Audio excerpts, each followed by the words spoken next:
com a finalidade de desarmar a população civil e, consequentemente, reduzir os índices de criminalidade. O Estatuto foi responsável pelo aumento da quantidade de crimes violentos ou impediu que mais crimes ocorressem? O desarmamento é um tema polêmico que divide opiniões e, por isso, o diretor acadêmico professor Tarcísio Buriti e o grupo libertário Joaquim Nabuco realizam o evento Desarmamento em Debate. Gostaria de chamar para compor a mesa o membro do grupo libertário Joaquim Nabuco, Matheus Macedo.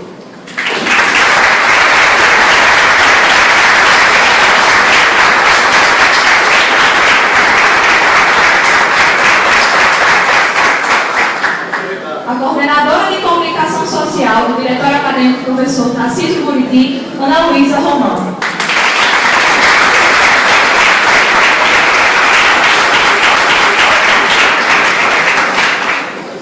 O professor do Centro de Ciências Jurídicas da UEPB, pós-doutor em Ciências Jurídicas Criminais pela Faculdade de Direito da Universidade de Coimbra, Luciano Nascimento.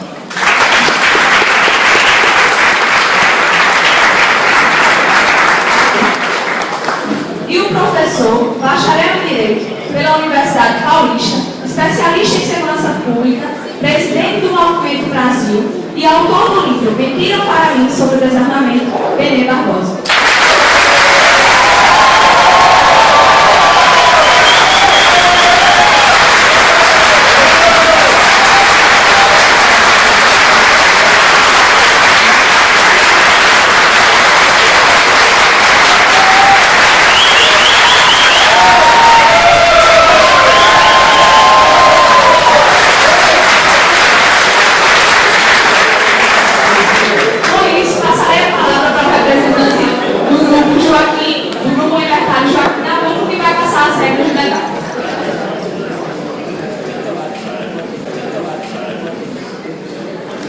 Bom dia a todos. Primeiramente, sejam todos bem-vindos. Eu queria agradecer em nome do grupo Joaquim Nabuco e do diretor acadêmico Tarcísio Buriti. E é com imenso prazer que nós começamos agora o sexto Saiba Direito, Desarmamento em Debate. O formato do debate será dividido em 2 blocos. No primeiro, cada debatedor terá 20 minutos para fazer uma exposição inicial e depois 10 minutos de réplica e 10 minutos de tréplica. Passa nesse primeiro momento, nós abrimos para as perguntas da plateia, que provavelmente algum representante vai estar aí recolhendo as perguntas de vocês. E, por sorteio, o primeiro a falar será o professor Luciano Nascimento. Então, sem mais delongas, eu passo a palavra aqui para o professor.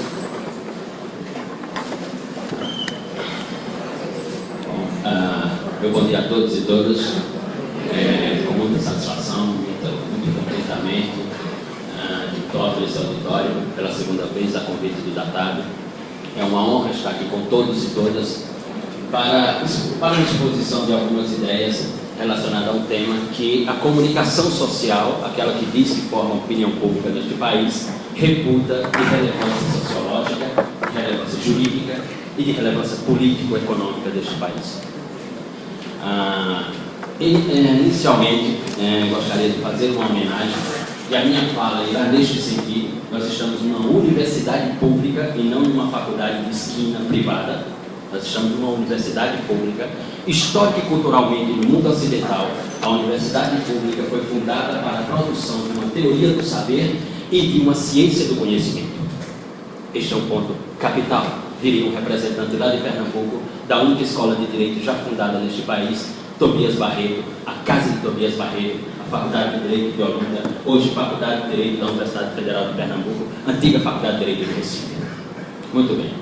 Minha fala vai neste sentido, em homenagem a um grande autor, ou o principal autor do século XX, o único a construir um pensamento original no século XX, professor Hans Kelsen.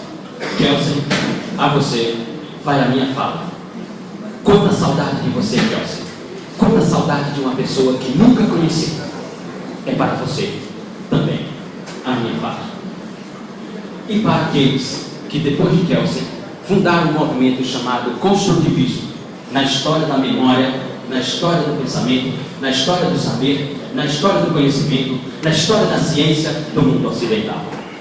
Eu me refiro ao primeiro deles, e a ordem é cronológica, Tobias Menezes de Barreto, do século XIX. Me refiro a autores importantes europeus como Nicholas Luhmann, como Spencer Brown na Inglaterra, como Ernest Clausewitz e um nome que não pode ser esquecido, o último dos construtivistas, professor Rafael de Jorge. Muito bem. A questão a ser debatida aqui, ela não é tão simples e superficial como se coloca. Ser contra ou a favor ao desarmamento. Ou seja, ser a favor de militarizar uma sociedade ou ser contra militarizar uma sociedade. Não, não é isso. Este pensamento é esgotado. Este pensamento dual da sociedade ocidental se esgotou. Ora, ele se esgotou efetivamente na expansão napoleônica, ele se esgotou efetivamente na Primeira Guerra Mundial, ele se esgotou efetivamente na Segunda Guerra Mundial, ele se esgotou na Guerra do Leste Europeu com a Sérvia e Kosovo, ele se esgotou no processo colonialista do mundo ocidental na África. Entre ser bom ou ruim, entre ser positivo ou negativo, entre ser bonito ou feio, entre ser rico ou pobre. Não. E aqui é a minha fala. O título desta fala será: não é entre o desarmamento ou o armamento. 2 pontos. A questão é entre inclusão e exclusão como tecnologia dual da formação da sociedade moderna. Este é o ponto. E eu colocarei 4 tópicos em discussão. Primeiro deles, complexidade versus método comparativo. Segundo deles, distinção e cognição, o processo de construção entre construção e causalidade. O terceiro deles, risco e perigo. O que é risco e o que é perigo numa diferenciação científica funcional. E o último deles, que parece a palavra da moda na linguagem do sistema de comunicação social: segurança pública. Muito bem. Vamos ao primeiro deles, complexidade e método comparativo. Seja com Kelsen, em 1911, numa obra chamada Caption Problem Has Teoria, Problemas Capitais da Teoria do Direito, seja em 34 com a sua teoria pura, mas bem mais à frente, com um grande autor do direito penal na Alemanha, em Freiburg, chamado Hans Ieschek, quando dizia: o método comparativo é uma ciência? Não, não é uma ciência.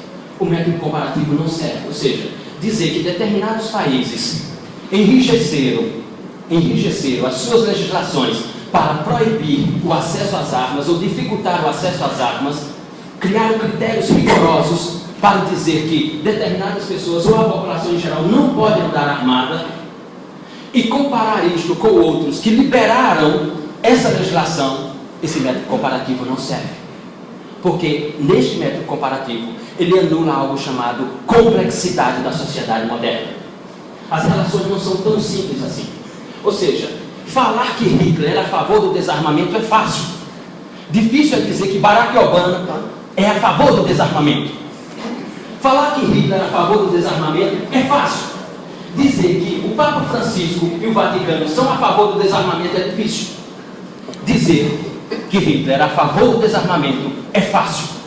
Difícil é dizer que Gandhi era a favor do desarmamento e realizou uma revolução sem levantar um canivete, só com as ideias e a passividade. Ora, dizer, portanto, que essa questão de liberar, ou melhor dizer, de enrijecer as legislações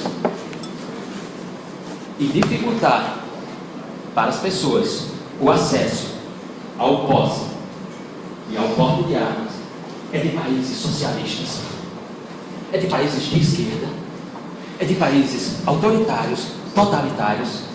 Este método comparativo não funciona. Usar os Estados Unidos como modelo de liberação do posse e do porte de armas não é um método comparativo adequado. Ora, não soluciona a questão. Por quê? Porque a legislação, como já havia escrito Kelsen em 1911, essa herança do século XIX de que uma lei vai resolver os problemas sociológicos de uma nação, este é um pensamento esgotado no mundo ocidental. Os Estatuto do Desarmamento, a Lei 10.826 de 2003, em momento algum ela surgiu para resolver problemas de criminalidade. A lei não existe para resolver problemas de criminalidade. O artigo 121 da parte especial do Código Penal, matar alguém, pena 6 a 20 anos de reclusão, não existe para diminuir homicídios. A lei existe apenas para criar uma ilusão funcional sobre as ações humanas. Mas não que ela vai evitar a ação humana. É uma ilusão funcional apenas. O que evita a ação humana é nada. Porque o humano é a confusão, é o caos, é a selvageria. A norma, a lei, é apenas um instrumento de construção entre o seu estado de selvageria e aquela ascensão de civilidade. A lei lhe concede civilidade porque freia as suas ações. Se liberamos para ele, ou para ela, ou para nós, todas as ações virão as selvagerias humanas, em qualquer parte do planeta, independentemente de nação, de cultura, de língua, de política, de economia, de religião. É por isso que existe a religião. Não que ela vá resolver os nossos problemas, mas que ela vai, de alguma forma, nos controlar em função das nossas ações selvagens, fora do estado de civilidade. Esse é um ponto muito importante. Daí o método comparativo não ser adequado para resolver esses problemas. Segundo, observação e distinção. Todo conceito construído por nós nasce a partir de uma observação. Você observa e provavelmente, ao me observarem, formularam já vários conceitos, diversos conceitos. E ao me observar, então, criam uma hipótese A e uma hipótese B. Ao criar essas duas hipóteses, nasce um conceito de vocês sobre mim, ou de mim sobre vocês, a hipótese C. Esta é a distinção. Ora, o mundo ocidental foi construído a partir do advento da sociedade moderna do século XVIII com esta metodologia que é esgotada. Ou seja, nós procuramos sempre resolver as causalidades. Isso está lá em 1890, no Strafrecht Allgemeine, primeiro tratado de direito penal do mundo ocidental, o tratado de direito penal alemão de Franz von Liszt, quando ele inventa o princípio da causalidade penal, o nexo de causalidade. Ora, tratar as causas não tem sentido. Porque quando eu vou tratar a criminalidade, ela já aconteceu. Quando eu vou tratar o homicídio, ele já aconteceu. Quando eu vou tratar o furto, o roubo, o latrocínio, o estupro, eles já aconteceram. Não há sentido de tratar. O sentido não está na causalidade. O sentido está na construção. Ou seja, evitar que o homem pratique a ação ou a omissão. Aí está o sentido. Então o sentido não é dizer se a pessoa tem que andar armada ou não andar armada. Não é este o sentido. O sentido é não existirem as armas. Este é o sentido da construção. Porque aí eu não preciso lidar com a causalidade. Eu só vou lidar com a construção. Isto é método. Isto é metodologia científica.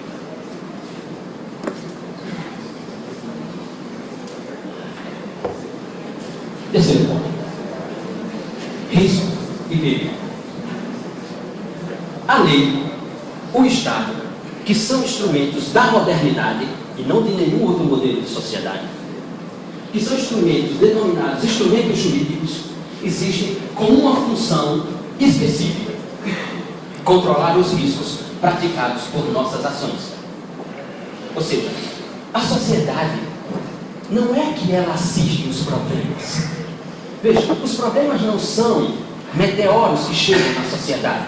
Os problemas não são presentes divinos jogados do céu para a sociedade. Os problemas da sociedade são produzidos por ela própria. As problemáticas sociais não são presentes divinos. As problemáticas sociais são oriundas das nossas relações sociais que são danificadas, que são mal formatadas. Ora, os problemas sociais são apenas riscos da convivência civil, risco das relações sociais. É por isso que existem os ordenamentos jurídicos, é por isso que existem os tribunais, é por isso que se inventou as polícias, sejam aquelas forças de ordem ou de investigação científica. Porque, como disse Thomas Madison, em uma certa frase, nada atendida no discurso: se o homem, ou se os homens fossem anjos, nós não precisaríamos do direito. Se os homens fossem anjos, nós não precisaríamos do direito penal. É por isso que existe a lei, para controlar os riscos. Quando eu crio uma legislação que abra o espaço, que alargo, que expando, para que todos possam ter armas, ou para que a maior parte da população tenha o acesso às armas como um direito, seja ele infraconstitucional ou constitucional, eu ultrapasso as fronteiras do risco e adentro a fronteira do perigo. E sobre o perigo não há controle. Sobre o risco, sim. O risco eu posso controlar, o perigo jamais. Improvável, impossível controlar o perigo. Por quê? Faço um exemplo. Digamos que esta cidade aqui tenha problemas de tremores de terra. Que aconteçam vários tremores, terremotos nesta terra, nesta cidade. Ora, então o Estado cria uma legislação. Se você quiser construir, você tem uma construção civil, ou seja, uma empresa de construção civil, uma construtora. Se você quiser construir prédio nessa cidade, você vai ter que construir com tecnologias antissísmicas. Esta norma vem controlar o risco. Quando houver um tremor, a construção tem que suportar este tremor. Esta legislação procura controlar o risco. Se o Estado diz que não precisa de construções tecnológicas antissísmicas e diz pode construir, quando se constrói um edifício nessa cidade com 10 andares, 20 andares, e quando tiver o tremor que ele cair, isto é o perigo. Não há como controlar o perigo. Aqui está a questão. Expandir o acesso às armas, abrir para que todos tenham acesso às armas, é sair do risco, quando tem o estatuto do desarmamento, e ir para o espaço do perigo. Porque agora, se todos podem ter armas, as ações se tornam incontroláveis. Todos poderão fazer o que vem entender à luz de um argumento chamado autodefesa. Agora, pense bem, você pode utilizar o argumento da autodefesa, mas o outro pode utilizar também. Aqueles que hoje compram armas na ilegalidade e que nunca passaram pelo sistema de justiça criminal, que não tem um antecedente criminal, que não responde ao processo criminal, pode ir muito bem através dos critérios e dizer: não, eu necessito de uma arma para a autodefesa. Então, se antes ele comprava na ilegalidade, e abrindo um parênteses aqui, é bom nos perguntarmos se essas pessoas compram armas na ilegalidade, armas privativas de forças armadas, quem é que vende a elas? Quem é que vende a essas pessoas essas armas? Agora, se é tudo legal, se vai ser tudo legal, elas não precisam ir mais ao campo da antijuridicidade, da ilicitude e comprar essas armas. Elas podem chegar no shopping ambiente, podem chegar no shopping aqui na cidade e dizer: eu quero uma determinada arma, porque agora eu tenho uma autorização. Aqui está a diferenciação entre perigo e risco. Agora lembre-se, você irá comprar uma arma, mas os outros também irão comprar uma arma. Ou seja, você vai estar entrando no salão, os outros também estarão dentro desse salão. E aí veremos quem tem a maior habilidade para puxar o gatilho primeiro, como nos grandes filmes de Sérgio Leone, como Clint Eastwood, com Franco Nero e tantos outros. Veremos quem é mais rápido no gatilho. Segurança pública. Segurança pública. A comunicação social constrói esse conceito de segurança pública como se ele fosse amigo. Não. Você tem duas expressões com dois sentidos cientificamente totalmente diferentes. Uma coisa é segurança, outra coisa é pública. A segurança nem sempre é pública, existe a privada. Mas comecemos pelaquela que representa a primeira complexidade. O que é público? Ora, o que é público?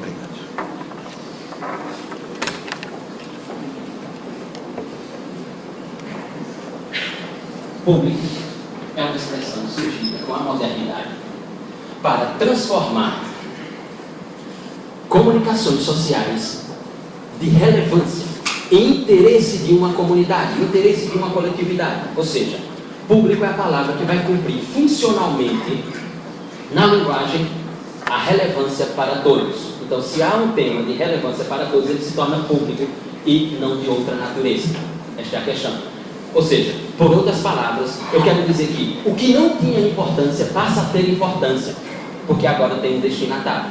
Ou seja, o público, que não é público, passa a ser público sem nunca ser público, ou sem nunca ter sido público. Pegue, por exemplo, o artigo 1º, parágrafo único da Constituição.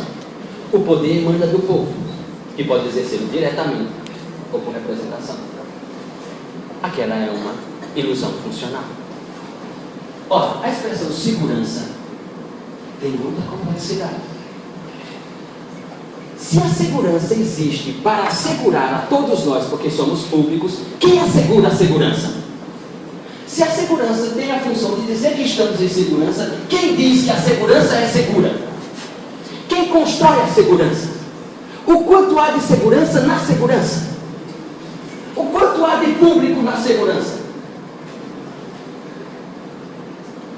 Qual é o conceito de segurança? Mais ainda, qual é o conceito de segurança pública? Essa expressão segurança pública nada mais é do que um conjunto de tecnologias comunicativas para, de alguma forma, controlar todas as relações sociais. Porque se ela verdadeiramente existisse, nós não precisaríamos estar falando de segurança pública. Como ela não existe, a comunicação social, então, transforma algo que não existe em existente. Fácil demais. Ora, esses 4 pontos delineiam, portanto, uma diferenciação entre o que foi o passado cognitivo do mundo ocidental e o que é o presente do mundo ocidental. Como diz Rafael de Jorge, descrever e discutir é muito mais difícil do que fazer, do que realizar. Porque fazer, realizar, como já havia escrito Franz von Liszt, é um ato mecânico da biologia humana. Agora, observar, discutir, descrever é um ato cognitivo, pensamento, ideia. Ora, muito bem. Falar que todos têm que ter acesso às armas e terem acesso às armas é fácil. Observar as complexidades que virão depois, ou seja, observar o que está oculto a uma liberação dessa natureza, não é fácil. O problema é, quando acontecer, não há mais o que fazer. Quando acontecer, não há mais como controlar. Quando acontecer, não há mais como dar um passo atrás para se reconstruir. Olha, o Brasil, que em 2003 instituiu a Lei 10.826, denominada Estatuto do Desarmamento, não está sozinho. Ora, o Brasil não é um país isolado nesse pensamento jurídico de desarmamento da sociedade civil, de desmilitarização da sociedade civil. Ora, muito bem, essa ideia de armar a população, de militarizar a população, não tem absolutamente nada de novo. Em Esparta, a população foi militarizada, mas Esparta tinha um Feind. Esparta tinha um Feind. Esparta tinha um inimigo. No modelo de Estado democrático de direito, em que o mundo ocidental se arroga como o inventor da democracia, e é o inventor da democracia liberal, na democracia liberal, não se trata de inimigos. Nós todos estamos em relações sociais. Se estamos em um estado de elegermos inimigos, então não façam o discurso de Estado democrático de direito. Não façam o discurso de democracia, porque a democracia não suporta os inimigos. As palavras não são minhas, é do presidente americano Barack Obama. Muito obrigado.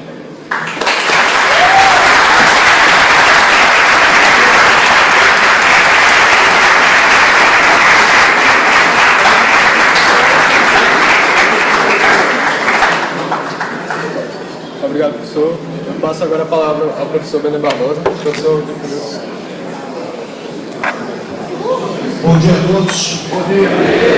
Gostaria de agradecer imensamente a todos vocês da organização por essa oportunidade, para se debater um assunto que ainda é muito, e foi muito pouco debatido, embora aí alguns grupos se agorem e digam aí que houve um debate para aprovação do PL 37, para a Lei 10.826, o Estatuto dos Armamentos. E minhas palavras iniciais, nós vamos falar de mundo real. Nós vamos falar de um país de verdade, onde pessoas de verdade são assassinadas de verdade, com armas de fogo, inclusive, de verdade.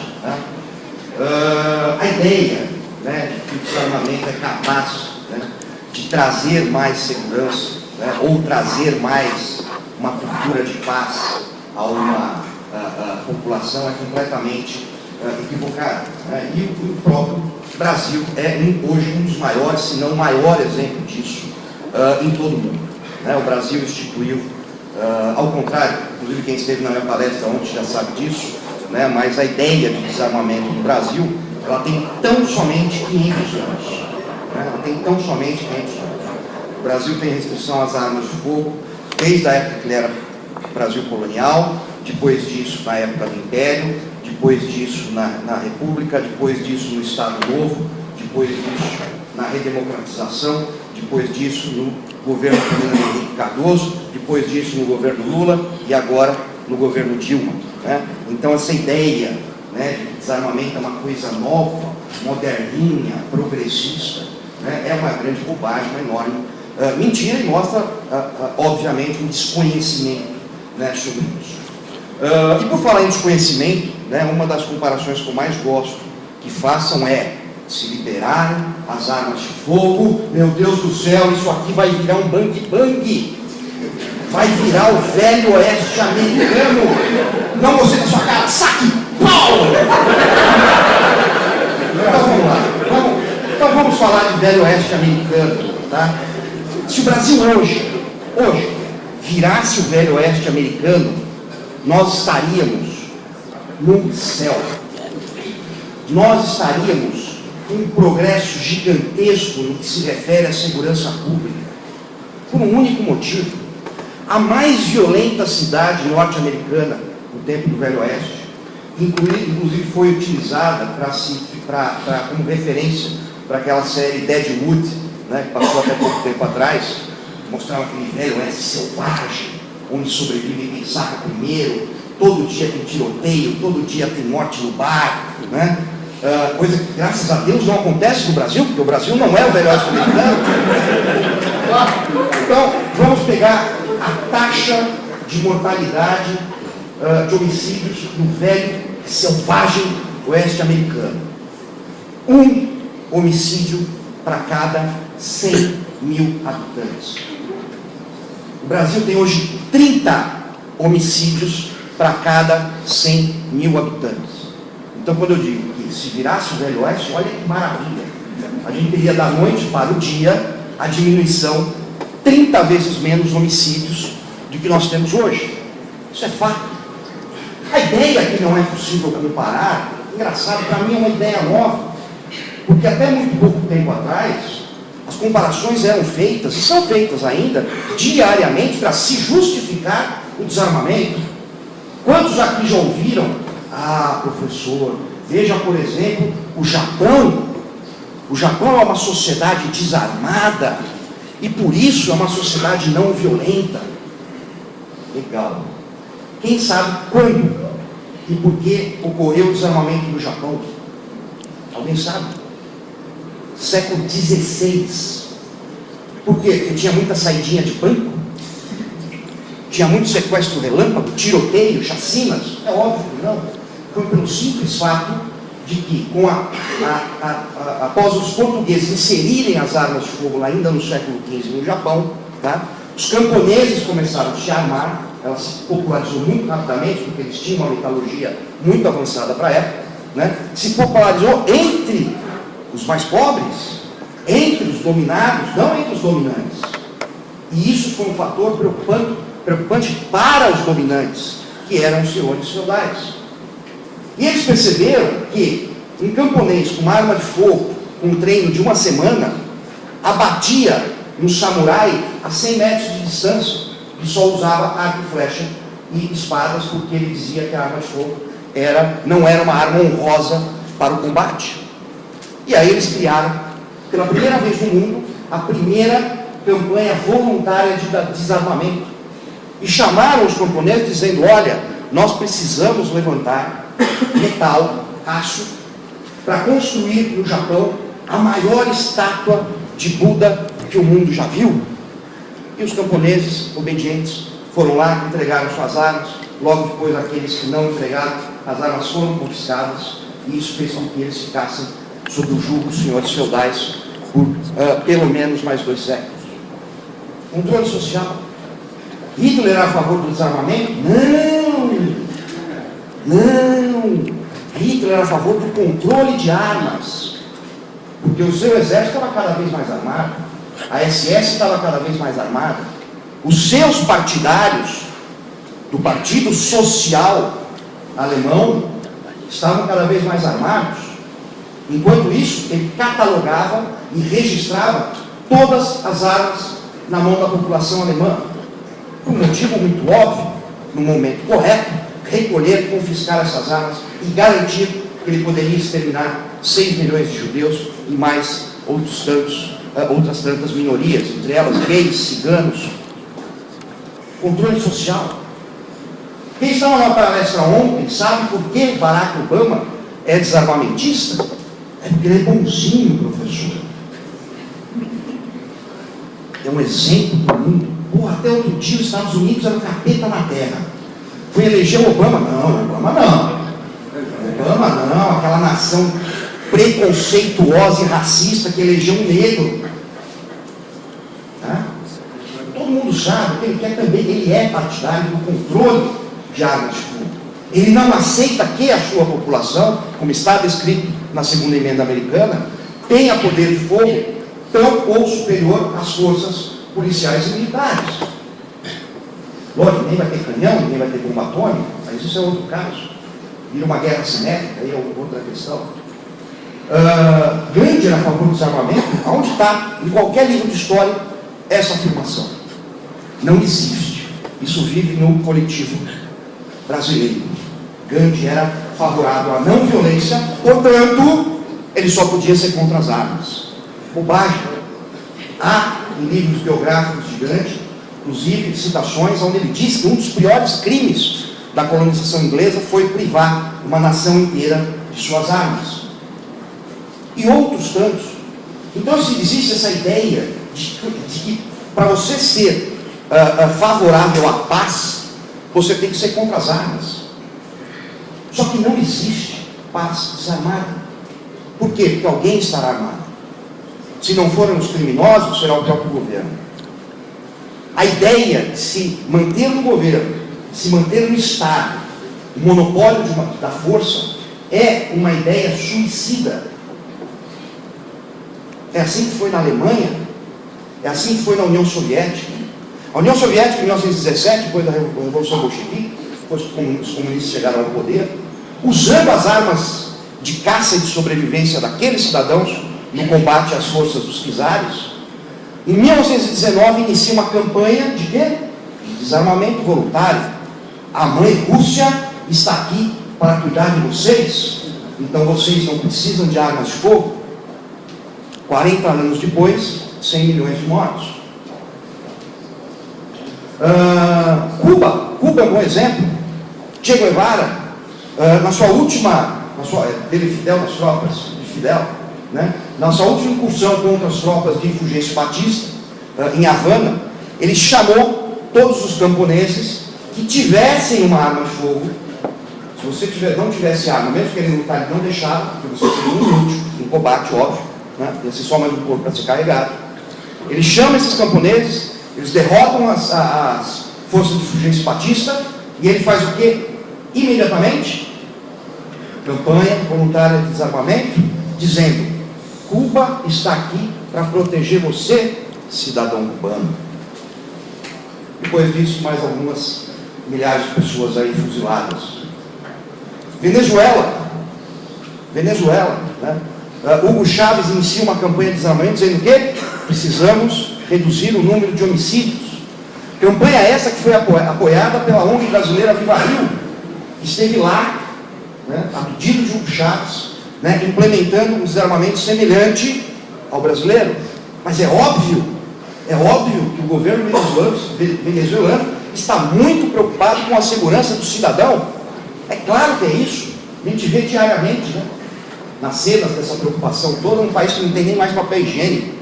Também não tem comida, né? Para quem vai precisar de papel higiênico? E assim é no mundo inteiro. Então essa ideia de não podemos comparar foi criada muito recentemente, porque todas as comparações levam à clara conclusão que o desarmamento é terrível, que o desarmamento não traz paz, só traz uma desigualdade de força, desigualdade essa que sempre acaba mal. E como eu disse, o Brasil é um grande exemplo disso.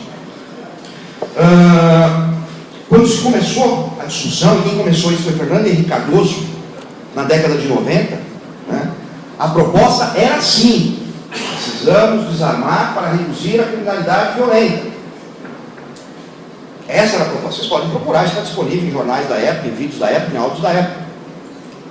Criou-se então, em 97, o porte de armas passa a ser crime, que até então era uma simples contravenção penal, né? A posse de armas também passa a ser crime, que até então não era nada, né? Anos depois, o que acontece? Em 99, criminalidade crescendo, homicídios explodindo. E aí, claro, nós tínhamos um governo muito inteligente, né, que disse: bom, o desarmamento, as restrições não funcionaram. O que nós precisamos fazer? Restringir mais. Ou seja, aplica a mesma fórmula, ano após ano, esperando um dia ter um resultado diferente. Coisa que nunca vai acontecer. Começou então a se discutir a Lei 10.826, chamada Estatuto do Desarmamento, que também veio, sim, com a proposta de reduzir o número absurdo de homicídios no Brasil. Óbvio que isso acabou não funcionando, homicídios aumentando, violência criminal aumentando, e aí aparecem os camaleões do desarmamento, que a todo momento mudam o objetivo do desarmamento. Não, é para reduzir criminalidade. Pô, não deu certo. Então é só para reduzir crimes de momento, crimes passionais. Pô, não reduziu. Então, para a gente ter uma ideia, alguns devem lembrar aqui, a última campanha é para se evitar balas perdidas. Acho que cai do bolso, né, do cidadão, perde a bala. É só se for isso. A única explicação. Nada disso funcionou. Mas não era para evitar o crescimento alarmante de homicídios, ou para se diminuir os homicídios? Ora, se esse não fosse o objetivo, por que agora eles vêm dizer que 120 mil vidas foram poupadas graças ao Estatuto do Desarmamento? Depende de quem fala, né? Porque em alguns lugares vocês vão encontrar 120 mil, 140 mil ou 160 mil. Porque eles continuam com a péssima mentira, a péssima mania de inventar mentiras e não coordenar essa mentira. Então cada um fala um número diferente. Que uma coisa que em segurança pública não existe em nenhum lugar do mundo, que é a previsão de homicídios, né? Então eu prevejo que se não fosse assim, mais tantas pessoas iam morrer. Isso não existe. Isso não existe. Mesmo que fosse verdade, nenhum estudo mostrou a menor causalidade entre Estatuto do Desarmamento e redução da criminalidade violenta. Tanto é que na maioria absoluta dos estados, com exceção de São Paulo e Rio de Janeiro, basicamente, todos os índices criminais subiram, inclusive os homicídios. E o que é mais impactante ainda, inclusive os homicídios cometidos com armas de fogo. Olha, se o Estatuto do Desarmamento veio para restringir o acesso da população, né, que foi acusada de ser culpada pelos homicídios, né, como é que isso não funcionou? Né? Como é que aumentou o número criminal, o número de homicídios com o uso de armas de fogo? Simplesmente porque o criminoso continua se abastecendo no mercado ilegal e vai fazer isso o resto da vida. Imaginar que um dia alguém vai acordar de manhã e vai falar: hoje eu vou cometer um assassinato e agora eu vou numa loja comprar uma arma de fogo. Pelo amor de Deus, isso é uma loucura, isso é uma maluquice, né? que criminoso em sã consciência vai usar uma arma registrada para cometer um crime, ele vai apelar para o mercado ilegal, que está aí, vai continuar aí. Será que há 1000 anos atrás não existia violência no mundo? Não existia homicídio? Não existiam guerras? Ué, não existia arma de fogo, o problema é arma de fogo. É claro que existia, porque o problema é o homem. O problema é aquele que escolhe, por livre, espontânea vontade, cometer crimes. E está aí o cerne dessa questão. Hoje, a legislação brasileira, né, a ideia de que o criminoso é a vítima e não o algoz, a vítima da sociedade, do capitalismo, do consumismo, não teve estudo, não teve casa, e só por isso ele está justificado a sair matando um pai de família num assalto. Ou então aquela ideia de que roubar um biscoito, né, é tão grave como botar fogo num dentista durante um assalto, como aconteceu 3 vezes em São Paulo, só no ano passado. Para encerrar, né, esse ponto, eu deixo bem claro, né, eu estudo esse assunto há 20 anos, especificamente esse assunto. Isso deu origem ao livro que eu escrevi junto com o Flávio Quintela, sobre as mentiras que são contadas e, né, repetidas sobre a questão do desarmamento. O que eu posso dizer hoje com a mais pura certeza, né, é que o desarmamento ou o controle de armas, ele não está tratando de armas, ele não está tratando de criminalidade. O que ele está fazendo, o que ele está colocando em risco, é a liberdade de todos nós. Muito obrigado.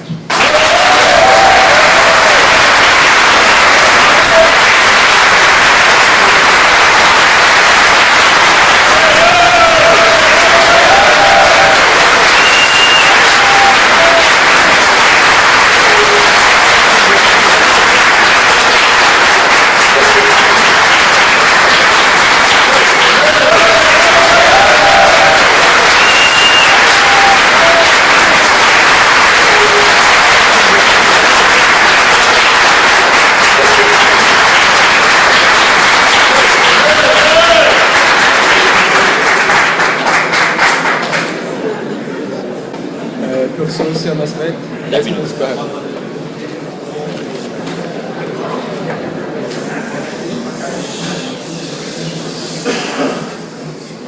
Como iniciei meu discurso em homenagem a uma pessoa a qual eu nunca conheci, mas sinto enorme saudade, volto a reafirmar, professor Hans Kelsen. Como iniciei por uma ideia de complexidade e método comparativo, como já havia escrito nos anos 60 na Alemanha, e Echec, volto a reafirmar. E agora eu vou demonstrar porque o método comparativo, ele não tem sentido, porque ele não funciona, porque ele não é um método, porque ele é o que Hayes von Foster, em 1969, num debate com Niklas Luhmann e Gadamer, afirmou: o método comparativo procura criar uma verdade. O problema, como dizia Hayes von Foster, é que a verdade, abre aspas, a verdade é a construção de um grande mentiroso, fecha aspas. Mas isso só se aplica ao método comparativo, professor? E o outro lado, como fica? Eu A posso ter complexidade pode? É uma questão de educação. Nós estamos numa universidade pública. Isso aqui é uma universidade pública. Só que eu respondesse a isso. Desculpa, meu querido. Não vai ter um momento para se fazer pergunta? Ou eu estou equivocado? O segundo bloco vai ser Terá um momento para se fazer perguntas. Eu sou muito mal informado. Você é muito bem informado. Eu sou muito mal Por isso que eu informado. te perguntei, para melhor me informar. Desculpa. Se eu fosse bem informado, eu não teria perguntado.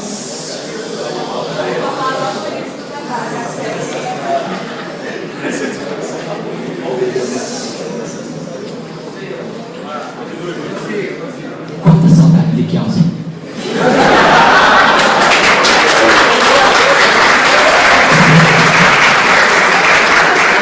Quanta saudade de uma pessoa que nunca conheci. Muito bem. Vamos ao método comparativo. Vamos aí ao método comparativo. É Venezuela, é Brasil, é Cuba. Não, meu querido, não é não. Vá morar na Austrália. Vá para a Austrália. Tem que ter uma arma na Austrália. E que eu saiba, a Austrália não é de origem socialista, comunista, marxista, leninista, trotskista, mas sim político-liberal das ideias de John Locke e econômico-liberal das ideias de Adam Smith. Lá, o posse quanto o porte de arma é terminante, legalmente proibido. Você não tem acesso na Austrália. Então não é a Venezuela, não é o Brasil. Exato. Se o cidadão não tem, o bandido também não. Agora, eu não posso comparar a cultura da Austrália com a minha, porque o processo de colonização aqui foi outro. É só uma questão de reflexividade, só isso. Ora, aqui eu vou aos Estados Unidos, eu já estive nos Estados Unidos 3 vezes. Como já estive simplesmente em 18 países da Europa. Dentre esses 18, morei em 5 durante 8 anos da minha vida. Ora, então vamos à comparação. Vamos a ela. Os Estados Unidos, o país que libera tudo, conversa. Vai ter uma arma em Chicago? Vai ter uma arma em Illinois? Vai ter uma arma em Washington? Mais recentemente com a Safe Action, vai ter uma arma em Nova York? Para tu ver onde é que tu vai parar? Que conversa é essa que é em todos os estados, em todo o território americano? Olha, uma das primeiras medidas tomadas por Giuliani na cidade de Nova York foi exatamente o desarmamento da população civil. Exatamente isso. Mas vamos aos melhores países para se viver armado, como gostam de dizer, né? Os melhores países para se viver armado são todos europeus, ou seja, como dizia uma propaganda dos anos 80 na televisão brasileira, o supra-sumo da civilidade. Isso era em relação a uma laranja, um suco de laranja dos anos 80. Você não era vivo nos anos 80? Eu era. Muito bem. Então vamos aos 10 melhores países para se viver armado. A Suíça. Se vive armado na Suíça, porque na Suíça não tem homicídio.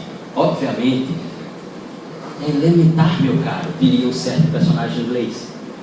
A Suíça sempre foi um partido neutro em todo momento da sua cultura. Não se envolveu na expansão napoleônica, não se envolveu na Primeira Guerra Mundial, não se envolveu na Segunda Guerra Mundial, não se envolve com os assuntos da ONU, não está na União Europeia.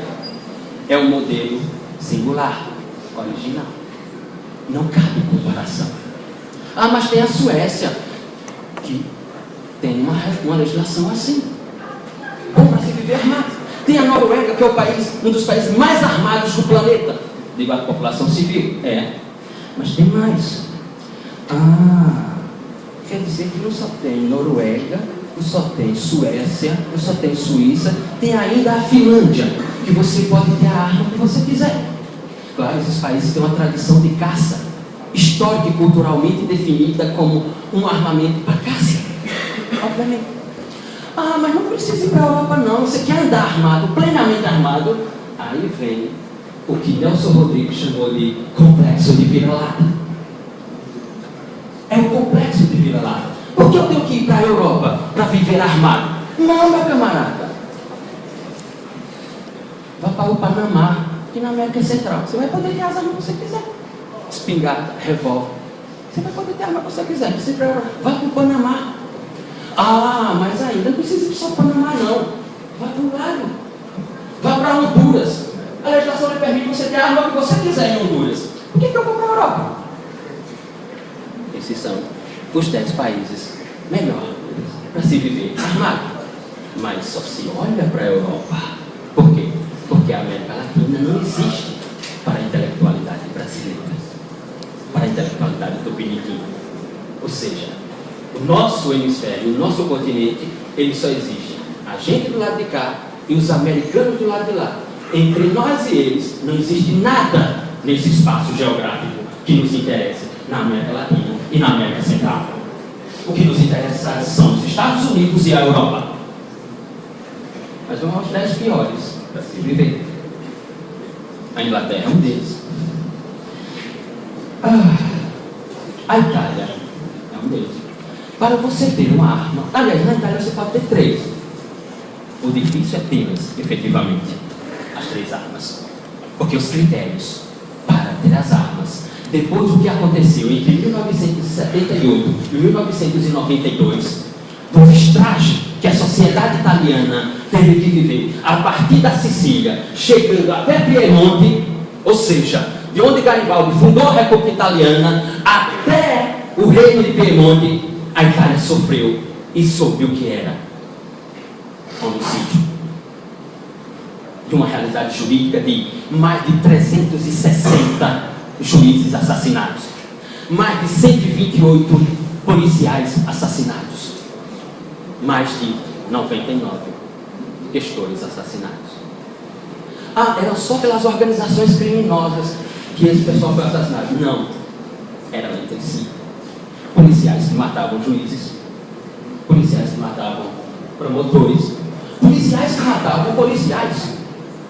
Então não era só um problema da ilegalidade, era um problema funcional da legalidade, do exercício da legalidade.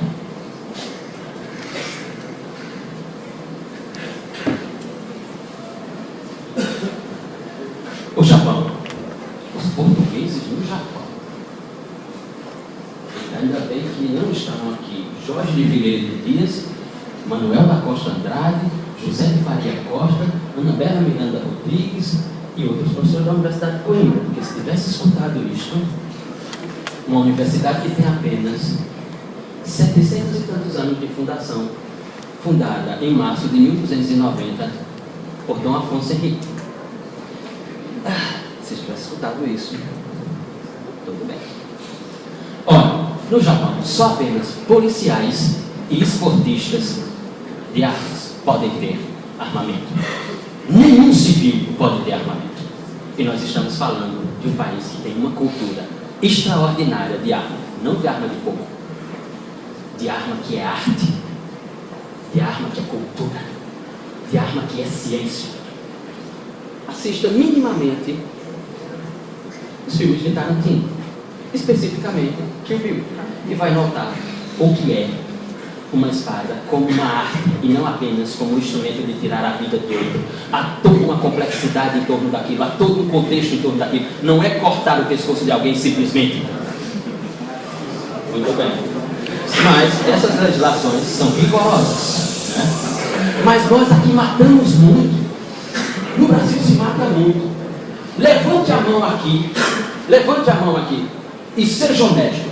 Quem nos últimos 30 dias ouviu falar que teve um homicídio no Cabo Branco, um homicídio ali, no Tambaú, na hora.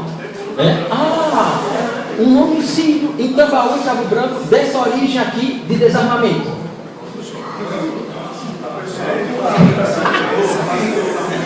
Como é que é?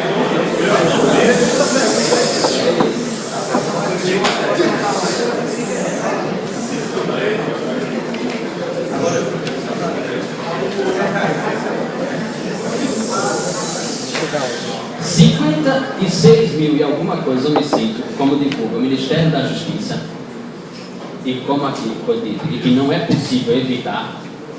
É só perguntar, por exemplo, e na Academol falar com o diretor da Academia de Polícia Civil, Severiano Pedro Nascimento, se há possibilidade de mapear onde ocorrem os homicídios ou não.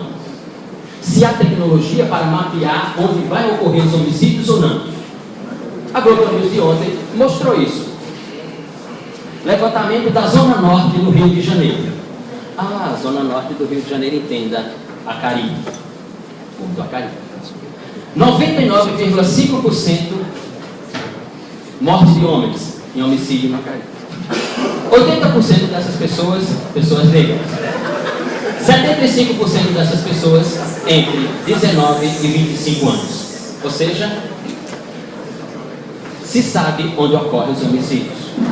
Se sabe perfeitamente onde se ceifa a vida de alguém. E não é em toda a cidade, em todas as cidades. A Polícia Civil tem tecnologia para isso. A Polícia Federal sabe onde isso ocorre. Esta é uma discussão que não precisa ser levantada. Ora, portanto, o método comparativo não resolve o nosso problema. O método comparativo não vai eliminar os homicídios dessa sociedade. É bom não nos esquecermos que se o desarmamento é uma medida de 500 anos, me parece que se houvesse aqui alguns antropólogos e historiadores, isso teria que ser melhor esclarecido. Porque quando os portugueses chegaram aqui, e chegaram aqui com a pólvora, Quando chegaram aqui em 1500, nós tínhamos simplesmente 10 milhões de indígenas. Quando eles saíram, nós tínhamos 200 mil. E quando eles saíram, não foi em 1500, mas mais de 350 anos depois.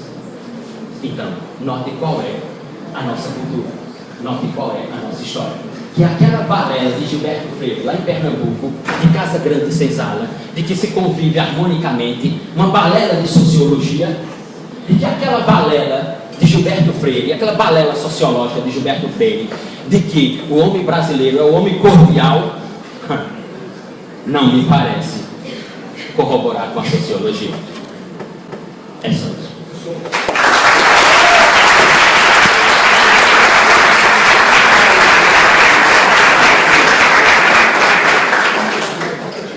Eu gostaria que a plateia não se manifestasse, por favor. O espaço para perguntas será aberto depois de concluir a tréplica. Então, quem quiser se manifestar, por favor, aguarde um pouquinho. Haverá sim um espaço de participação. Eu peço sinceras desculpas pela interrupção. Eu concordo com o professor. Eu só discordo porque eu acho que o outro também não resolve. Tem um dos dois. Tem um comparativo e uma complexidade.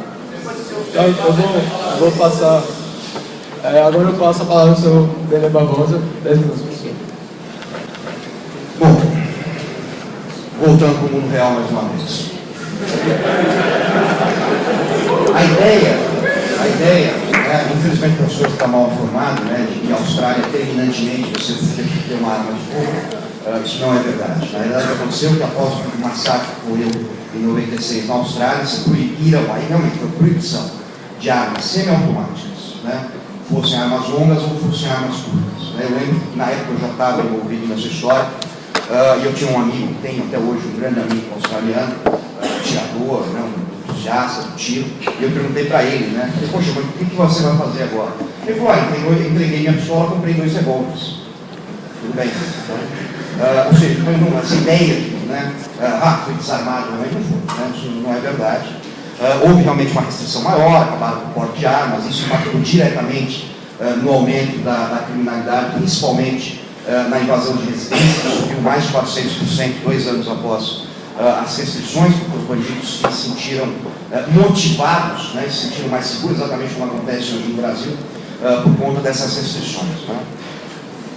A mim parece dizer, mas a cultura australiana, isso sim me parece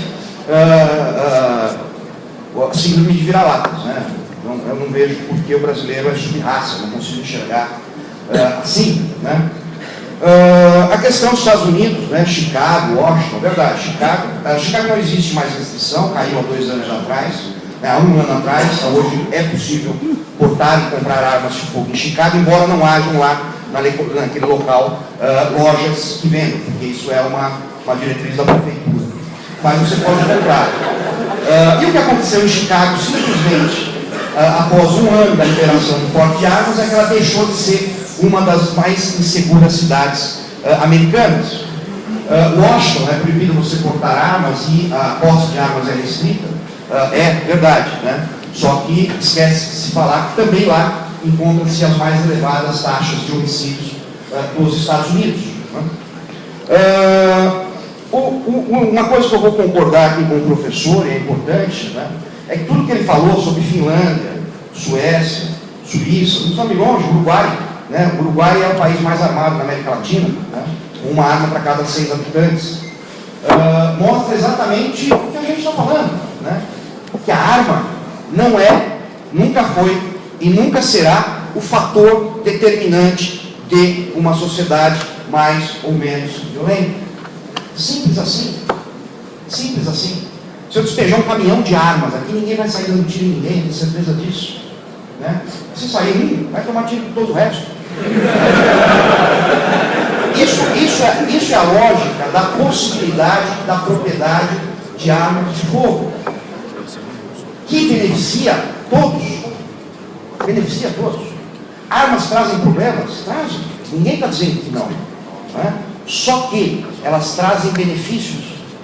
E o problema é que esses benefícios, que são sempre superiores aos problemas, nunca são divulgados ou discutidos com seriedade. Um exemplo rápido que eu dei ontem na palestra. O que aconteceria, vamos imaginar que nossos queridos policiais não estão ali, ou estão desarmados. Imagina que o governador desarmou os policiais também, e entra um maluco por aquela porta e diz: vou matar todos vocês. O que pode impedir? Cultura da não violência, cultura da paz,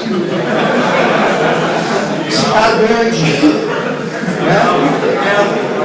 Eu acho que é provável que isso.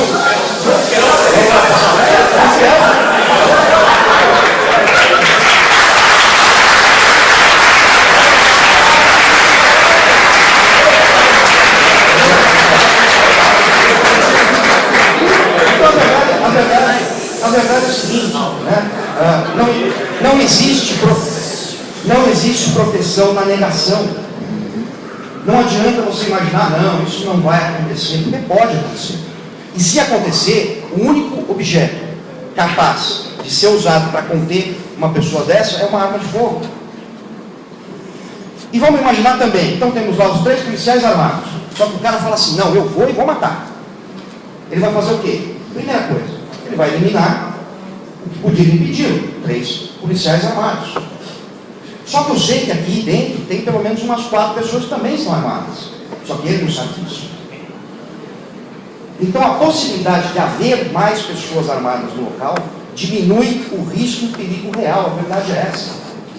Ah, professor BD, mas nos Estados Unidos o pessoal tem atirando em escola e lá todo mundo tem arma. Vamos lá.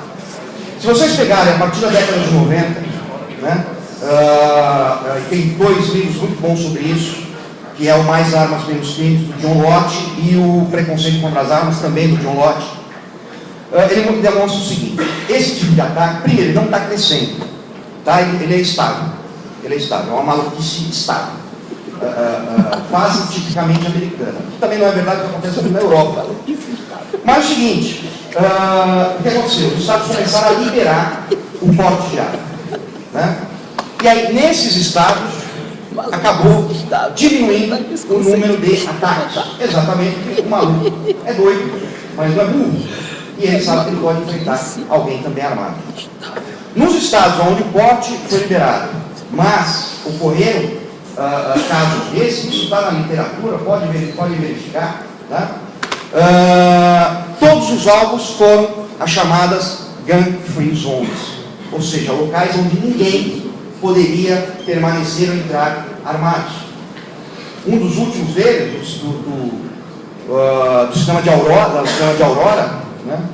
O FBI descobriu, determinou, sentenciou que ele escolheu aquele cinema. A única motivo de ele ter escolhido aquele cinema é que a rede Cinemark nos Estados Unidos é uma das poucas redes de cinema que não permite que ninguém entre armado. Então é simples assim, tá? Não é a arma de fogo o determinante. Ah, mas você está propondo a liberação de armas de fogo para reduzir a violência e a criminalidade no Brasil? Procurem uma só fala minha sobre isso. Vê se vocês vão encontrar. Vocês não vão encontrar. Embora haja, sim, estudos, inclusive de Harvard, inclusive um encomendado pelo Obama, que digam sim, é verdade, quanto mais dissemina arma de fogo, menos crimes você acaba tendo, crimes violentos. Está lá, são estudos, inclusive de Harvard. Não vamos dizer que é uma entidade armamentista, muito pelo contrário. Tá? Desculpa. Mas a verdade é o seguinte: nós temos, né, hoje, né, essa ideia de que nós estamos dizendo que isso vai resolver o problema da violência. Ninguém está dizendo isso. Né? Quem aqui usa blusa no inverno? Quem aqui usa blusa no inverno? Ninguém. Faz inverno aqui também, não faz? Pelo amor de Deus. Quem vai para São Paulo usa blusa de inverno. E você usa a blusa de inverno para acabar com o inverno. Para se proteger do inverno, né? É exatamente isso. O que nós estamos dizendo: eu quero o meu direito, eu não vou correr atrás de bandido, eu não vou fazer o que a polícia tem que fazer, o que o Estado tem que garantir.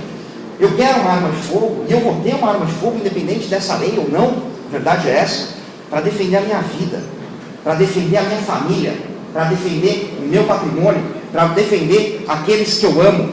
Eu quero uma arma de fogo, não sou favorável à guerra, não sou militarista. Eu quero uma arma de fogo exatamente porque eu sou a favor da paz. Obrigado.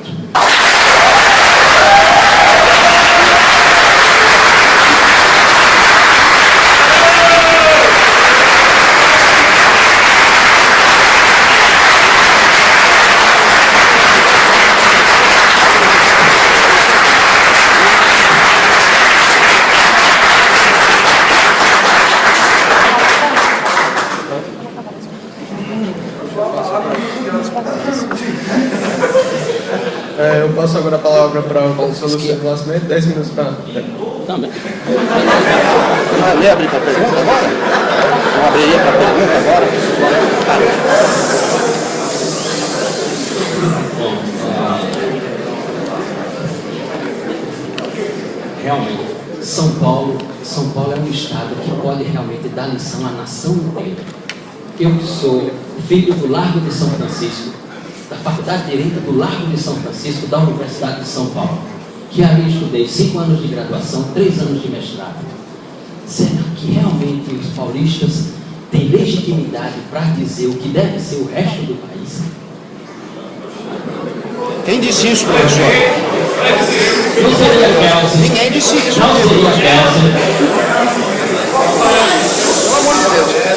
Não seria Kelsey. Não seria Kelsey. Não seria Kelsey a dizer sobre isso. Mas, seguramente, Kelsey adoraria escutar a expressão maluquice Estado. Se tem algum psiquiatra aqui, se quiser se manifestar sobre qual é o conceito científico do ponto de vista da psiquiatria sobre isto, eu gostaria de escrever um artigo depois. Ele não se referiu, amigo.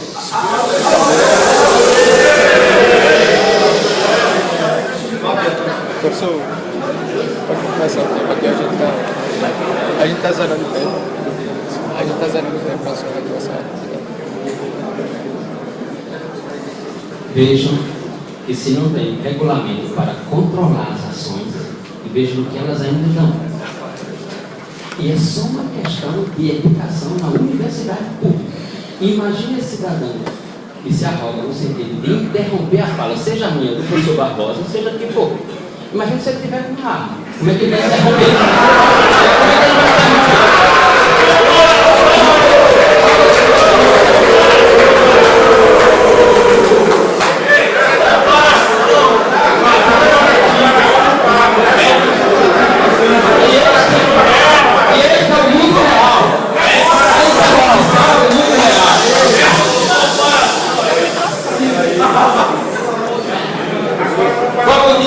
Paraíba, eu que cheguei há pouco tempo, como diz aqui na Paraíba, chupa essa manga. Na peixeira. Pode ser. Se você tiver com uma, provavelmente, se tivesse com uma, provavelmente usaria. Provavelmente usaria. Hã? Nós não estamos no mundo real? Aqui é o mundo real. Só alguns estão na ficção. Veja. Acima de mim. É a nossa memória democrática. A nossa memória de Estado Democrático de Direito. Afirmo. Esta é uma afirmação. A democracia neste país não é uma conquista popular. É uma concessão das elites.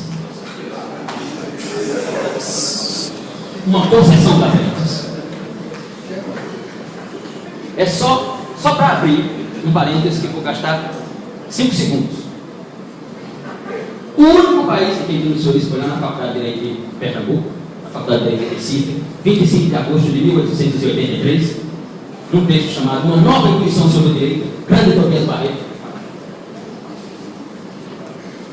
O único direito constitucional do mundo ocidental. A Inglaterra não inventou isso, os Estados Unidos não inventaram isso, nenhum outro país no mundo ocidental inventou isso. Nós inventamos a escravidão como previsão constitucional. É a nossa memória do direito, a memória do direito neste país. Por isso, leis, neste sentido, do Estatuto de Desarmamento. Porque nós somos o único país do mundo que se auto-intitula liberal e que normativizou a escravidão como direito constitucional. De um homem ir ali na esquina e comprar outro, desde que o outro fosse negro. É por isso. Só por isso, fecha o país. Vamos lá. Com todo respeito, como deve ser. Com o devido respeito, como deve ser.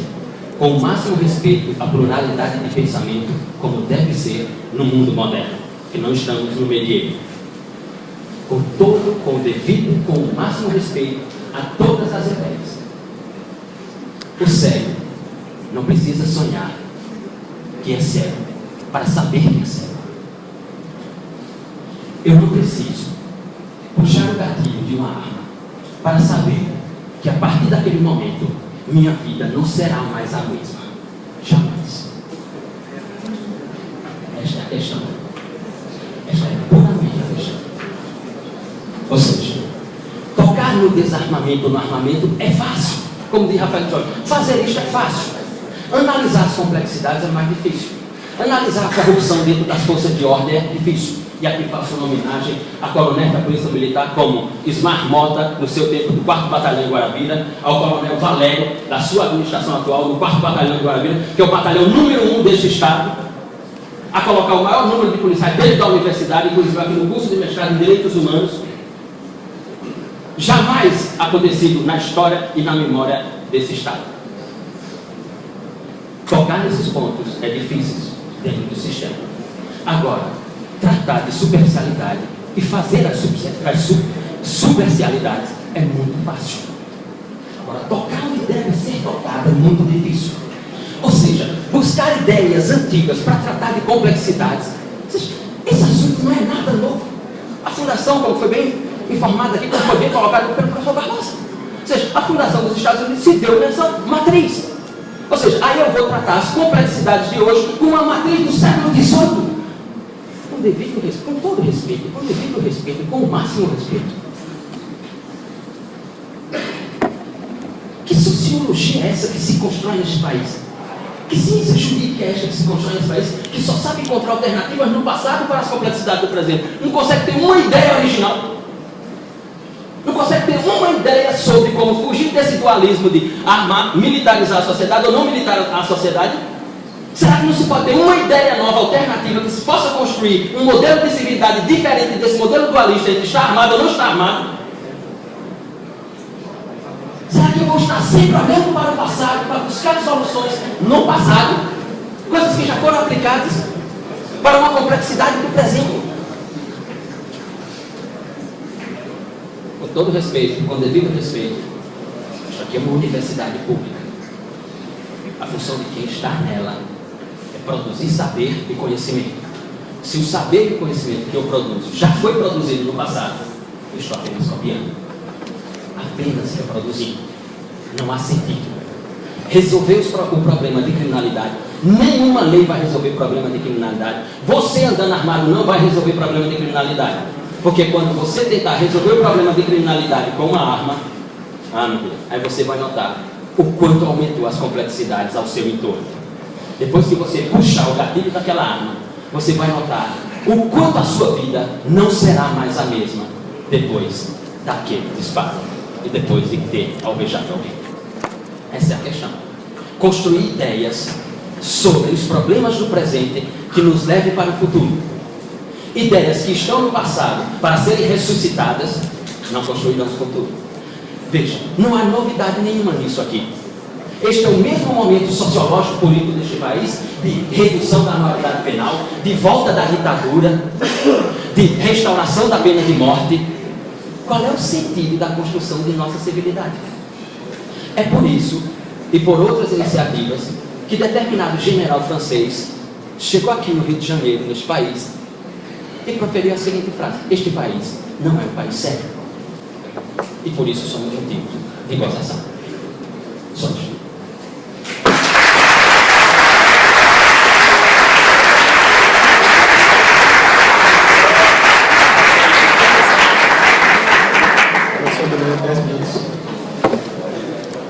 Eu não vou nem usar os meus 10 minutos, né, porque eu acho que a gente tem que seria mais interessante já passar para as perguntas de vocês. Eu acho que é sempre mais produtivo, e eu também tenho horário que eu volto hoje. Volto hoje ainda para São Paulo. Desculpa dizer essa palavra São Paulo de novo, né, porque eu falei São Paulo anteriormente, eu fui acusado aí de estar querendo fazer com que São Paulo decida, a elite branca paulista decida por todo o Brasil, né? Coisa que não...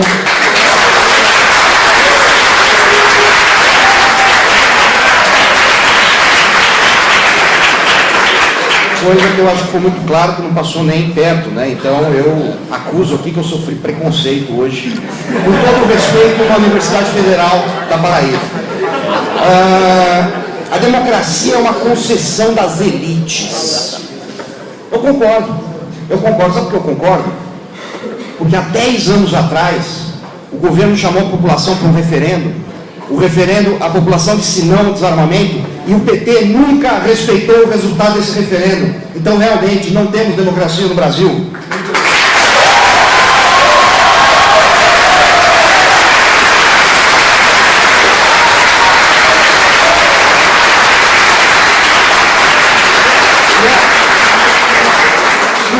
Penúltimo ponto, rapidinho, interessante, a situação dos negros, né, escravizados no Brasil, né? Incrível, né? Na época eles eram exatamente os únicos a não poderem possuir e portar armas de fogo na colônia e no Império Brasileiro, né? Não deve ser à toa. E para encerrar minha fala, eu digo que eu sinto saudade mesmo é da Amélia, que era a mulher de verdade.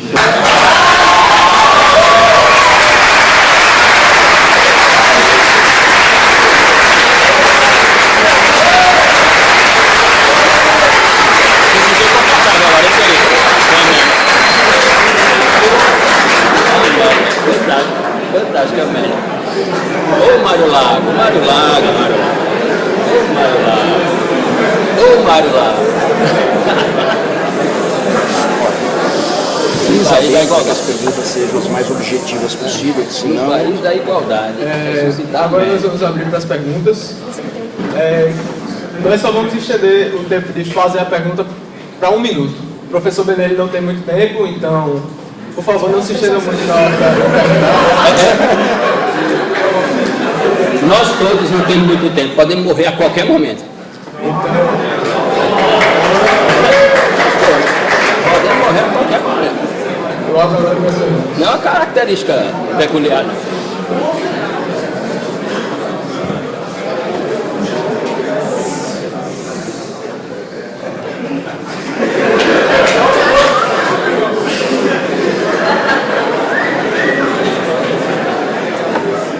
Bom dia, meu nome é Alan Pereira de Bandeira, certo? Eu sou professor de filosofia formado aqui na UF, sou mestre em filosofia, eu estudei, meu projeto foi sobre o desenvolvimento do pensamento ocidental e toda a crise dele, que vai cair justamente na crise contemporânea, e a sua fala é contemporânea. Não, minha fala é presente. Quando ela fala que não há mais dicotomia, mas isso é um plano de discurso. Não, tudo bem, o senhor tem todo o direito de sua opinião.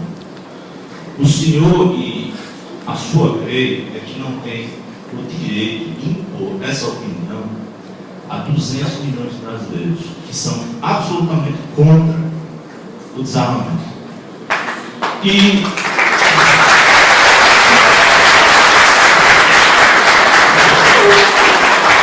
isso se mostra diariamente nas lágrimas de pais, de mães, de filhos e filhas que perderam seus entes queridos.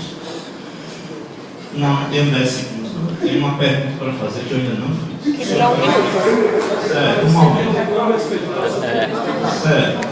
Então, não é permitido fazer isso. O que eu tenho a dizer é o seguinte: há 2 meses atrás, esse professor que dá aula no interior, que está habituado a visitar bares com pessoas armadas com peixeira, embriagadas, sem respeito, teve, há meses atrás, a oportunidade de alugar uma casa.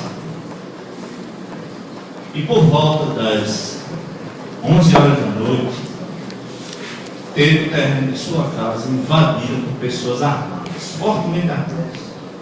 Eu e minha esposa se encontravam em casa e naquele momento surgiu uma ideia originária que não passa de aquilo que está em todos os livros da história humana, nas Bíblias Sagradas de todos os povos. E aí eu digo, saudade tem de Homero, que a esquerda não conhece porque fala em Marx. Entendeu? Ela não leu o que é a casa de Odisseu. O senhor que é orador de Antínoco, protetor dele, não sabe o que é a casa de Odisseu. Saudades tem de Shakespeare. Saudades tem de Goethe. Eu não... Sim, senhor. Fazendo a pergunta.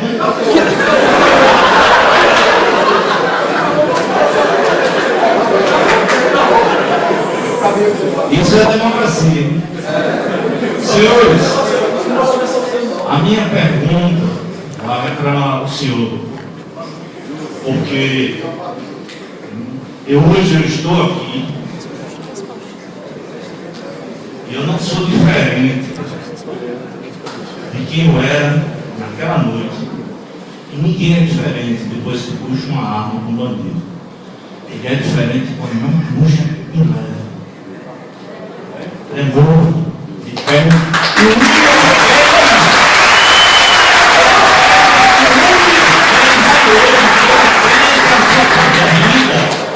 E antes dela, a sua liberdade. Eu lhe pergunto: Pergunte. Fica à em vontade. sua casa, ao ter sua casa violada por bandidos, o que o senhor faz se o senhor não estiver armado? Também. Penélope Rosa, obrigado.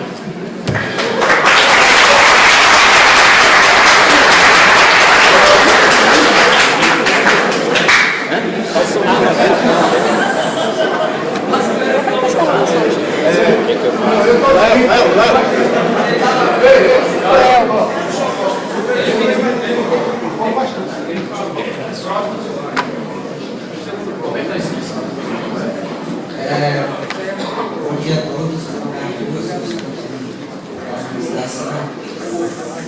Eu gostaria de fazer uma pergunta aos dois debatedores e ao professor Luciano. Uma coisa impressionante, né?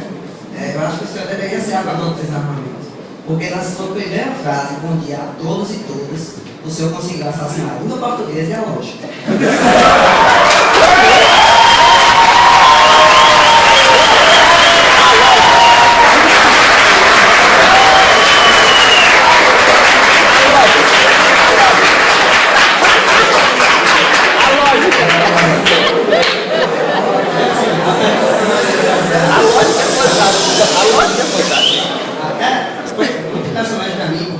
Que fala com complexidade, não conseguir dominar sem idioma materno, é algo que não. Fala até de linguagem. Enfim, a pergunta que eu gostaria de fazer para os debatedores, uma coisa que eu vi é que muito se ficou batendo em escanteio. Não vou dizer que para os debatedores foi o texto, vai ser muito óbvio, mas comete, né? Debates a esse risco de você ridicularizar o pensamento do outro. De modo a ficar mais fácil, é muito mais fácil você queimar a palha, achando que está queimando o carro. A minha pergunta é: qual foi a bibliografia contrária ao pensamento que vocês leram? O professor aqui, quantos livros o senhor leu de pensadores que defendem o armamento, pensadores sérios, como o que o professor Bené colocou? E também gostaria de perguntar ao professor Bené, quantos pensadores contrários ao desarmamento o senhor já leu? Porque eu creio que assim nós temos ideia do livro, né? E também gostaria de perguntar, após o debate, né? Eu tenho que continuar as perguntas, seria interessante, quem é e quem não é a favor do desarmamento. Obrigado.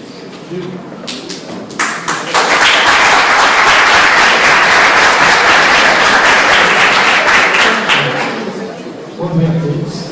Minha vocação, eu sou engenheiro elétrico formado na Eu não sei se vocês trabalham com ciências exatas, mas pronto, eu acho que essas pessoas que trabalham com ciências exatas vão saber mais ou menos o que eu vou dizer. Matemática mesmo, o método comparativo é usado em ciência e é provado. É usado na astronomia, é usado na medicina, nas ciências biológicas, no DNA, é usado básico. na inteligência artificial, é usado na engenharia, é um método comprovado que existe. Eu discordo, eu respeito o professor em tudo que ele diz, que você tem que ter na área jurídica dele, realmente não para ele, mas na área exata, eu sei, eu aprendi o que ele falou sobre o filósofo do nome, dizendo que o metaforativo poderia ser usado em situações complexas. Eu discordo fundamentalmente disso. Ele é usado em situações muito complexas, porque se nada funcionaria, se não tivesse um método figurativo. Nada funcionaria. É tudo, você pode olhar, todas as pesquisas usam o método figurativo. Mas, por favor, eu acho que isso não é para ele usar outros argumentos e outras palestras. Mas que o método figurativo funciona. E esse filósofo, dentro de estudar matemática, ele usou essa frase.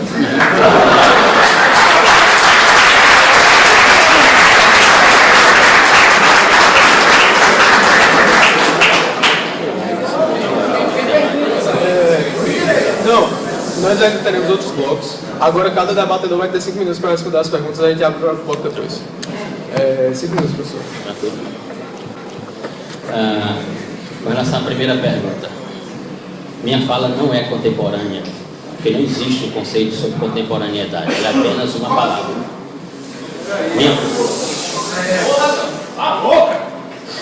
Minha fala, ela surge no tempo presente, e quando ela termina, esse tempo não existe mais. Só fazemos as coisas no tempo presente, não na contemporaneidade. Não existe contemporaneidade. E isso é o real. Porque me diga o que é contemporaneidade. O que é ser contemporâneo? É estar vivo? Isso não é conceito. Irmão, isso é um debate. Deixa eles responderem para a sua boca e escute.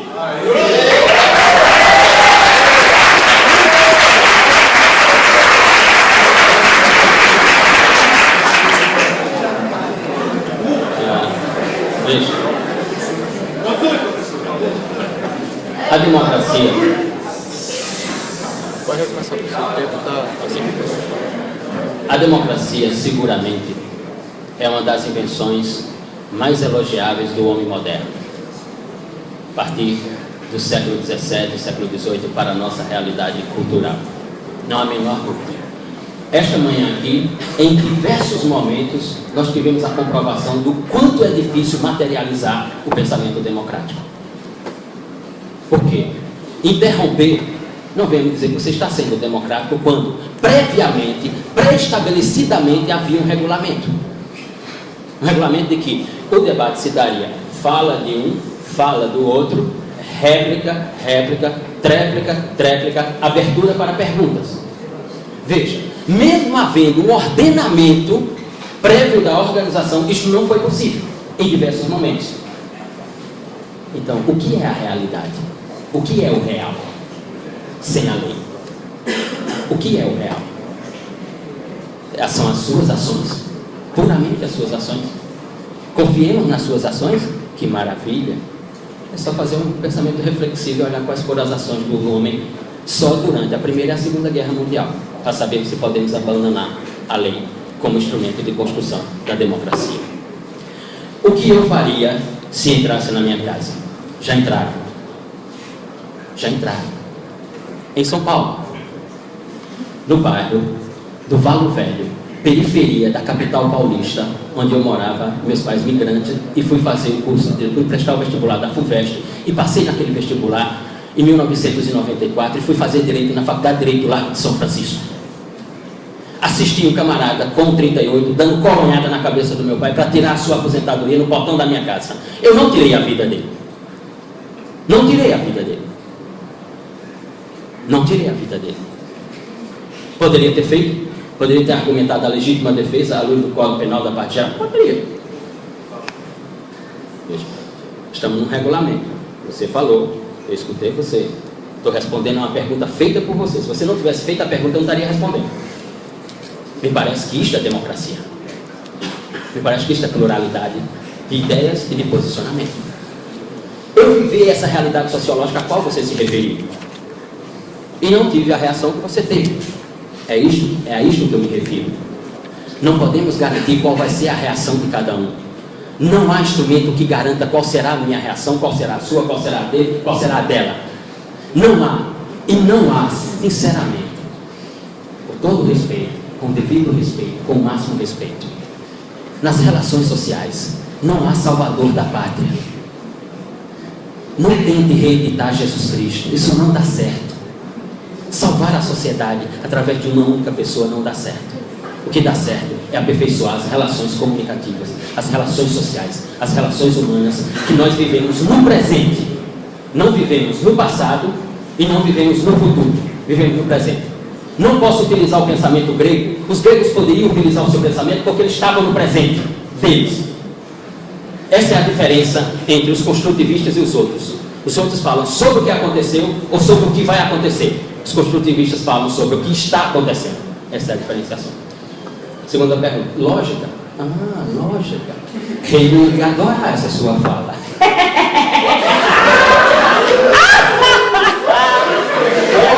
Meu querido, lógica na língua. Tu fala uma língua que nem tua é. A língua dos pais deveria ser tupi-guarani. Tu fala uma língua português, vindo de Portugal, fundado por Dom Afonso Henrique. Vem me dar lição de linguística. Pera aí, meu camarada. Pera aí, fala uma língua que nem tua é. Quando os portugueses chegaram aqui nesse país, existiam 159 línguas, rapaz. Foi por causa de um decreto Marquês de Pombal, 1774, que hoje tu fala português. Se não fosse aquele decreto de 1774, hoje tu falaria tupi-guarani. Essa é a questão. E lógica, e sobre lógica, meu querido. Valeu um livro de Hegel, de 1814, chamado Ciência da Lógica, para você saber que a lógica só é lógica porque não é lógica. Exato, vale Hegel. Sobre lógica. O que eu disse? O que eu falei sobre democracia? O que eu falei sobre democracia? Sem a lei, com a lei já é assim, ou seja, com o ordenamento já é assim, sem ele, imagine como será. Eu tenho uma cadeira, estudei, estudei uma cadeira de lógica, se funciona. Tu. Eu vou chegar na sua pergunta. Mahatma Gandhi.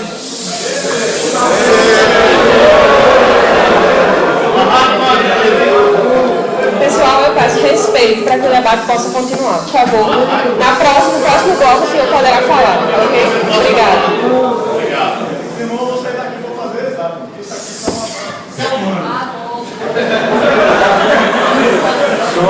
Só para informar, todo o tempo de interrupções está sendo reposto e a cada interrupção o tempo continuará sendo reposto. Então, até que o professor conclua a sua pergunta, eu peço que, por favor, não se manifeste mais, que as reposições continuarão. É a terceira vez que ele faz esse pedido. Notem.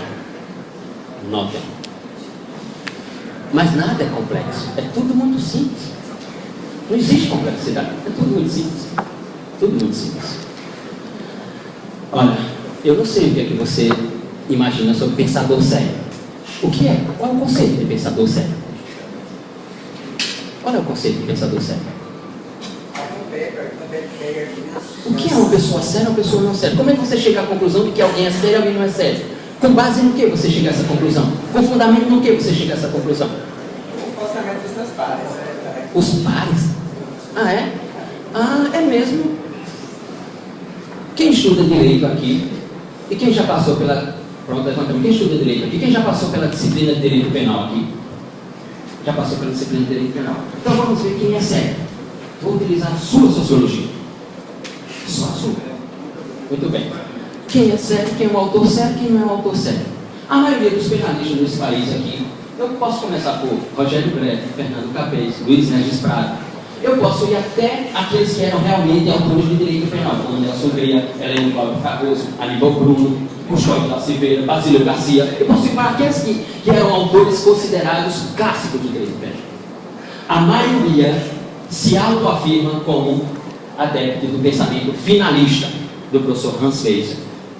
Ou seja, o sistema penal brasileiro é finalista. Ora, Weiser era finalista e nazista. É um autor sério. Edmundo Mesmer, que é neokantiano da filosofia dos valores, é o mesmo autor das cartas eugênicas para o Führer, de que dizia que na sociedade alemã não poderia ter pessoas como você. que pessoas como você... Responda a minha pergunta. Vou responder. Bem, você falou, eu não interrompi. O senhor está respondendo a minha pergunta. Estou respondendo. É um problema de comunicação. Estou respondendo sua pergunta sobre autores sérios e não sérios. Edmundo Messer é o autor das cartas eugênicas de pessoas como você não poderia fazer parte da sociedade germânica ariana. Então, veja, são essas questões. Eu não sei o que é um autor sério ou o que é um autor não sério. Eu só sei quem são os autores, por que escrevem. E aí publicam os livros, eu posso comprar o livro ou não posso comprar o livro. Essa é a questão. Quais foram os que você leu? Essa é a pergunta. Essa é a pergunta. Quais são os atuais? Pensadores atuais. Você fez pergunta? Não, você fez pergunta? Não, você fez pergunta? Não. Veja, a resposta é simples. A resposta é simples. Precisa-se ler um autor específico para saber o que é armamento ou desarmamento, para saber o que é militarização.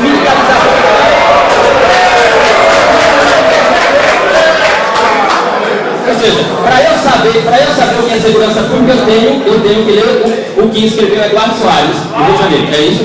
Para eu saber o que é justiça, eu tenho que ler o que escreveu o professor José Eduardo Cardoso, ministro da Justiça, na Pontifícia Universidade Católica de São Paulo. Eu preciso saber disso. Para ele. Após eu vou utilizar um autor que provavelmente na sua cabeça é sério. Immanuel Kant. Kant não é sério. Aqui é sério. Muito bem. Resposta à sua pergunta. Como é que é?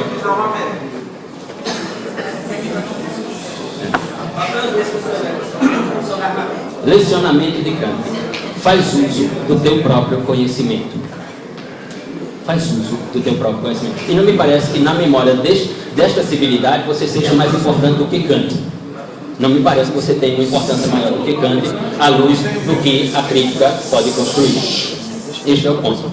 Eu não preciso. Quais são os grandes autores que tem sobre esse tema? Quais são os clássicos? Homero.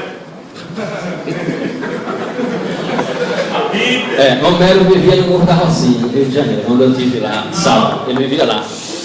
Homero.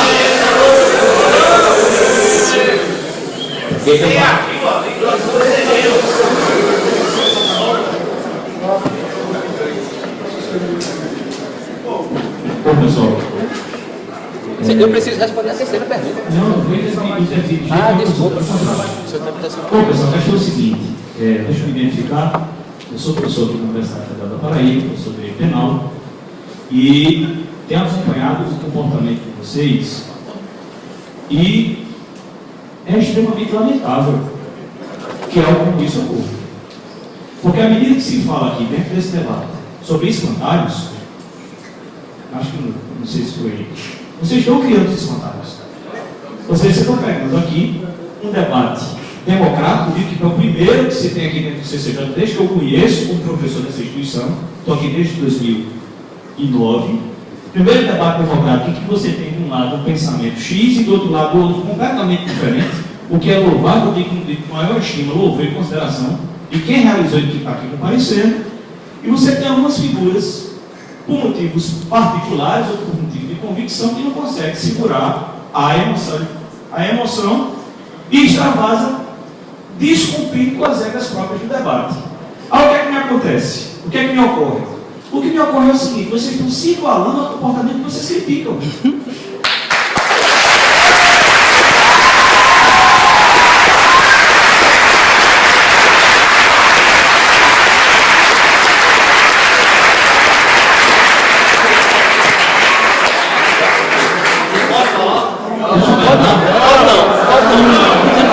Desculpa, professor, que eu estou condicionando o raciocínio, mas eu posso não concordar com nada que o professor diga aqui, nada que o BD Barbosa diga ali. Agora existe uma regra de debate. O fato de o professor, através da sua forma de exposição, estabelecer uma certa linguagem que agrida ou que gere qualquer tipo de constrangimento ou emoção, você tem que ter maturidade suficiente para saber enfrentar isso no momento correto. E o momento correto é fazendo uma pergunta com a devida propriedade para que você possa, com objetividade, mostrar até que ponto aquilo se trata de um argumento ou uma mera falácia. E o que é pior? Se não se trata de um argumento, isso é pior. qualidade possível, que é o ad hominem, coisa que eu estou vendo gente que sabe exatamente o que é, que estuda exatamente os efeitos do ad hominem, que critica quem pratica o ad hominem, fazendo ad hominem aqui por pura leviandade. Não é possível. Então vamos nos comportar dignamente, e se alguém levantar o dedo e dizer, mas dentro de um debate com a CUT, marxista, o pessoal age errado, e daí? E daí? Se vocês querem fazer a diferença, se vocês querem defender o ponto de vista com razoabilidade, o mínimo que é exigido é um comportamento civilizado. Me perdoe dizer isso, eu digo isso muito triste. Então respeite as regras de debate, respeite o minuto de pergunta. Por mais absurdo que isso é falado do professor, seja o professor Bebê, seja o professor Luciano, tem que ser ouvido e no momento oportuno, arguído. Não sejam os espantalhos, minha gente, que já criaram tantos. Não dê munição para argumento ad hominem. Nem usem argumentos ad hominem que se esqueçam argumentos.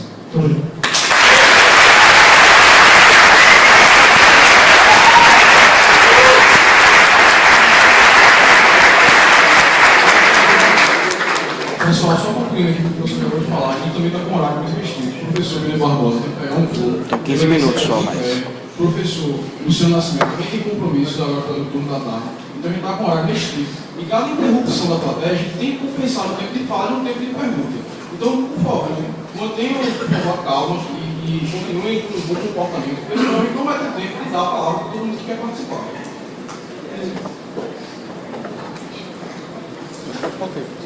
Serei breve na terceira pergunta.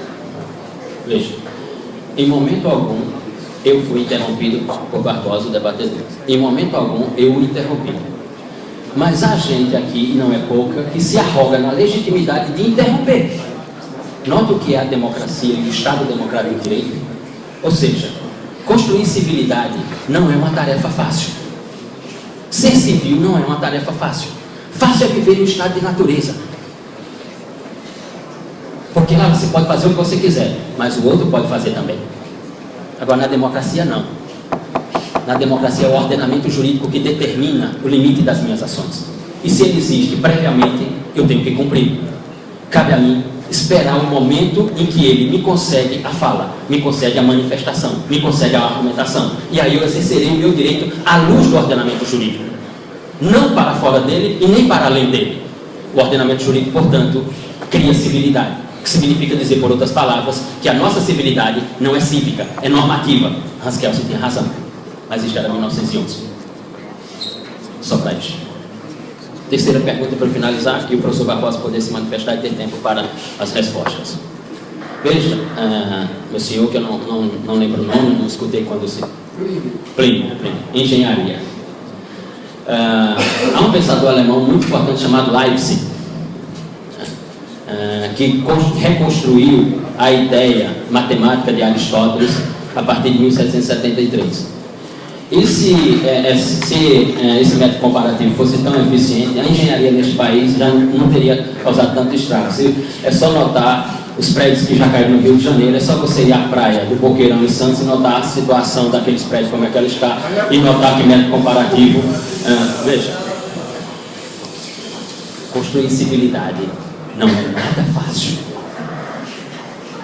Até o século XVIII, a Europa era um mangue. Levou-se séculos e séculos para se construir civilidade. Se tornar civil não é uma tarefa fácil. Ora, o método comparativo não é uma alternativa. Não existe comparação da matemática entre realidades que ela constrói. 2 mais 2 são 4 em qualquer parte do mundo. E não há método comparativo para isso. 2 mais 2 são 4 em qualquer parte do mundo. Agora se pergunta, por que 2 mais 2 são 4? Com exceção aos advogados. Porque se você perguntar, eles dizem, quer que dê quanto? Eu peticiono para o juiz, ele prolatar a decisão, pode dar 8, pode dar 9, pode dar 10. Depende do que o juiz disser na sua sentença. Por que 2 mais 2 são 4? Por quê? Por que 2 mais 2 são 4 aqui, são 4 em Paris, em Roma, em Bruxelas, em Amsterdã, em Nova York, em Chicago? Por que tu não usa o método comparativo para dizer que 2 mais 2 não são 4? Sua engenharia tem problemas. Zero problema. Obrigado.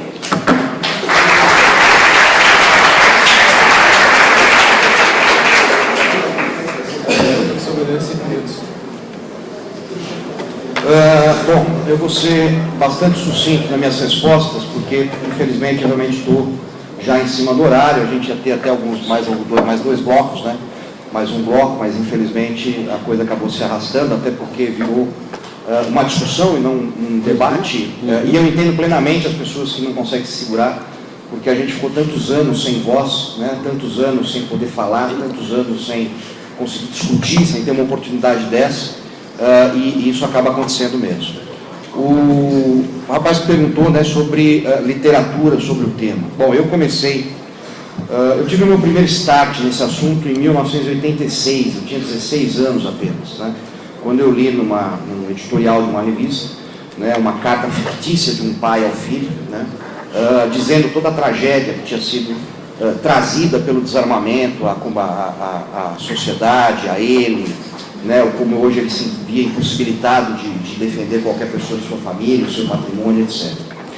Na década de 90, né, Fernando Henrique Cardoso introduz o desarmamento como a gente conhece hoje, moderno, né, que é uma das diretrizes da ONU, etc. E ali eu realmente comecei a me interessar pelo assunto, inicialmente de uma forma visceral, de uma forma bastante passional e muito muito parcial mesmo, né? Mas eu comecei a estudar esse assunto, né? Então, assim, hoje eu posso dizer, né, assim, não tenho o menor problema de dizer isso, porque é verdade, né? Eu posso dizer que eu li tudo, né? Tudo que foi publicado no Brasil nos últimos 20 anos, tanto de um lado como do outro, né? Porque não foram poucas as vezes que eu me fiz essa pergunta, né? Não foram poucas as vezes que eu me contestei, né? Eu sou filho, eu sou marido, eu sou pai de 2 filhos e está vindo mais um por aí. Então é uma preocupação real para mim se eu estou de repente lutando realmente por uma coisa melhor ou se eu estou lutando simplesmente por uma coisa que eu acredito, né? E esse tipo de discussão tem que ser trazida para você mesmo, né? E a forma que eu encontrei de fazer isso foi exatamente ouvindo e lendo o lado contrário, né? Então, tudo que foi produzido pelo Viva Rio eu li, tudo que foi produzido pelo Sou da Paz, pelo Inácio Cano, pelo Rubens César Fernandes, pelo Cláudio Beato. Agora, esse aqui do Cláudio Beato eu acho que é um ótimo exemplo disso, né? Saiu uma matéria na Veja, né, falando que, né, o Cláudio Beato dizia que ele tinha feito um estudo onde ele comprovava que uma pessoa armada tinha 89%, 78% a mais de chance de ser agredida durante um assalto. Ora, se uma pessoa afirma que ela possui um estudo sobre isso, é claro que isso me chamou a atenção, né? Porque eu sempre aceito o contraditório. E aí eu escrevi, eu entrei lá no perfil do Cláudio Beato, já sinceramente estranhando esse estudo, porque isso vem contra todos os estudos que foram feitos fora do Brasil dizem exatamente o contrário, né? E ele disse que não, né, que estar armado durante uma situação dessa é mais perigoso. E eu pedi o estudo. Aí entra o problema, o estudo não existe. O estudo simplesmente não foi feito. Ele simplesmente pegou uma conclusão que ele precisava ter e disse que havia um estudo. Só que o estudo não existe. Isso acontece muito, né? Isso acontece muito. E quando existem os estudos, e aí todos os estudos que eu li até hoje, a gente acontece exatamente por conta disso, você nunca tem o nexo causal. Então o cara diz assim, tivemos X armas apreendidas, então por isso a criminalidade violenta diminuiu. Tá bom. Mas ele não isola variáveis, ele não faz realmente o estudo analítico da coisa, né? Ele chega naquela conclusão por uma simples correlação direta. E toda correlação direta é extremamente perigosa, né? Por isso que eu nunca afirmei aqui, pode ver, eu não afirmei a Suíça tem menos criminalidade porque está armada. Porque isso é uma correlação direta e pode não ser verdadeira. E provavelmente não é. E, aliás, provavelmente não, ela não é verdadeira. A correlação direta ela tem o seguinte perigo. Então eu vou dar uma estatística, isso é estatística, da Califórnia. Né? Descobriu-se que, né, um pesquisador descobriu que os ataques de tubarão a banhistas aconteciam quando se vendia mais sorvetes. Então você tinha uma elevação na venda de sorvetes e proporcionalmente você tinha uma elevação, né, nos ataques de tubarão. Se fosse um desarmamentista, diria, né, proíbam a venda de sorvete, que a gente vai acabar com os ataques de tubarão. É óbvio que isso é uma bobagem, óbvio que isso é só um exemplo verdadeiro, que realmente acontece. Quando tem mais venda de sorvete, tem mais ataque de tubarão. Né? Qual é a relação? A relação é essa. Qual é a causalidade? É óbvio que não tem nenhuma causalidade. O que acontece é que é verão. Quando é verão, mais pessoas se banham no mar, mais pessoas surfam, mais pessoas tomam sorvete. Mas não tem nenhuma relação com o ataque de tubarões. Então, muito do que eu li, aliás, tudo que eu li de pesquisas nesse sentido no Brasil, era só isso. A correlação simples e crua, né, de dados. Homicídio sobe, desarmamento tem, então é isso aí. Né? E a gente sabe que não é verdade.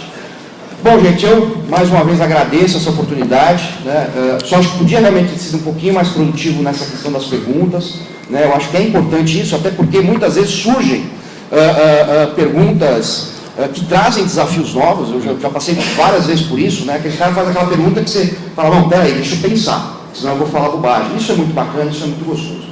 De qualquer forma, adorei estar aqui na Paraíba, foi a primeira vez que eu venho para cá, né? Gostei demais, pude aproveitar, infelizmente, muito pouco, mas tenho certeza que aparecerão outras oportunidades e vocês terão esse paulista chato falando mais um pouquinho para vocês. Muito obrigado.